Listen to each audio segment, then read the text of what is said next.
എല്ലാവർക്കും നമസ്കാരം. ഡെയിലി ടെസ്റ്റിലേക്ക് സ്വാഗതം. ഡിഗ്രി ലെവൽ പ്രിലിംസ് അതുപോലെ തന്നെ ബാക്കി വരാനിരിക്കുന്ന PSC പരീക്ഷകൾക്ക് വേണ്ടിയുള്ള ടെസ്റ്റ്, സെൽഫ് ഇവാലുവേഷൻ ടെസ്റ്റ് എന്ന രീതിയിലാണ് നമ്മൾ ഡെയിലി ടെസ്റ്റ് നടത്തിക്കൊണ്ടിരിക്കുന്നത്.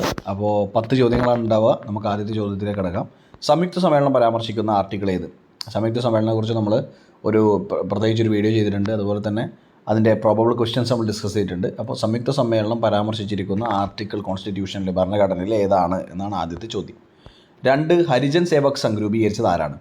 ഹരിജൻ സേവക് സംഘ് രൂപീകരിച്ചത് ആര്? 3. ഇന്ത്യൻ അസോസിയേഷൻ രൂപീകരിച്ചത് ആരാണ്? Indian association. രണ്ടാമത്തെ ചോദ്യം ഹരിജൻ സേവക് സംഘ് ആണെങ്കിൽ മൂന്നാമത്തെ ചോദ്യം ഇന്ത്യൻ അസോസിയേഷൻ രൂപീകരിച്ചത് ആരാണ്? തമിഴ്നാട്ടിലൂടെ മാത്രം പ്രവേശിക്കാൻ കഴിയുന്ന കേരളത്തിലെ ദേശീയ ഉദ്യാനം ഏത്? തമിഴ്നാട്ടിലൂടെ മാത്രം പ്രവേശിക്കാൻ കഴിയുന്ന കേരളത്തിലെ ദേശീയ ഉദ്യാനം. വളരെ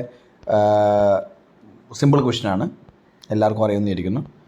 5. ഒപ്റ്റിക്കൽ ഫൈബറിൻ്റെ വർക്കിംഗ് പ്രിൻസിപ്പിൾ എന്ത്? ഒപ്റ്റിക്കൽ ഫൈബറിൻ്റെ വർക്കിംഗ് പ്രിൻസിപ്പിൾ എന്താണ്? 6. ചോദ്യം കൊഴുപ്പിൽ ലയിക്കുന്ന ജീവകങ്ങൾ ഏതൊക്കെ വിറ്റമിൻസാണ് ഫാറ്റ് സൊല്യൂബിൾ ആയിട്ടുള്ള കൊഴുപ്പിൽ ലയിക്കുന്ന വിറ്റമിൻസ് ഏതൊക്കെയാണ്? 7. ഗാന്ധി ഇർവിൻ പാക്റ്റ് ഏത് വർഷമായിരുന്നു? ഈ പറയുന്ന ഗാന്ധി ഇർവിൻ പാക്റ്റിന് ശേഷമാണ് സെക്കൻഡ് റൗണ്ട് ടേബിൾ കോൺഫറൻസിന് ഗാന്ധിജി അറ്റൻഡ് ചെയ്യാൻ സമ്മതിച്ചത്. ഇപ്പോൾ second round table conference Gandhiji ആകെ അറ്റൻഡ് ചെയ്ത കോൺഫറൻസിലൊന്നാണ്. Round table കോൺഫറൻസസിലൊന്നാണ്. 3 ഉണ്ടായിരുന്നു.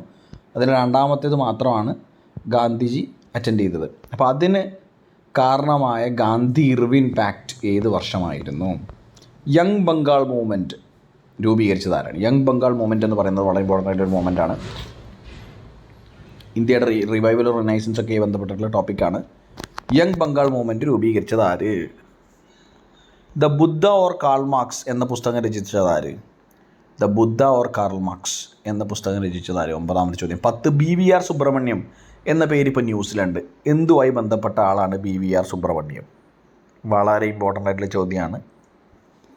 10 ചോദ്യങ്ങളാണ്. ഇനി നമ്മൾ ഉത്തരത്തിലേക്ക് കടക്കാം. ആദ്യത്തെ ചോദ്യം, സംയുക്ത സമ്മേളനം പരാമർശിച്ചിരിക്കുന്ന ആർട്ടിക്കിൾ ഏതാണ്? ആർട്ടിക്കിൾ 108 ആണ്.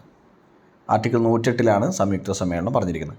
ഹരിജൻ സേവക് സംഘ് ആരാണ് രൂപീകരിച്ചത്? മഹാത്മാഗാന്ധിയാണ് ഹരിജൻ സേവക് സംഘ് രൂപീകരിച്ചത്. ഇന്ത്യൻ അസോസിയേഷൻ രൂപീകരിച്ചത് ആരാണ്? ഇന്ത്യൻ അസോസിയേഷൻ സുരേന്ദ്രനാഥ് ബാനർജിയാണ് ഇന്ത്യൻ അസോസിയേഷൻ രൂപീകരിച്ചത്. തമിഴ്നാട്ടിലൂടെ മാത്രം പ്രവേശിക്കാൻ കഴിയുന്ന കേരളത്തിലെ ദേശീയ ഉദ്യാനം ഏതാണ്? പറമ്പിക്കുളം. ഒപ്റ്റിക്കൽ ഫൈബറിൻ്റെ വർക്കിംഗ് പ്രിൻസിപ്പിൾ എന്ത്? ഇത് പറമ്പിക്കുളമാണ്.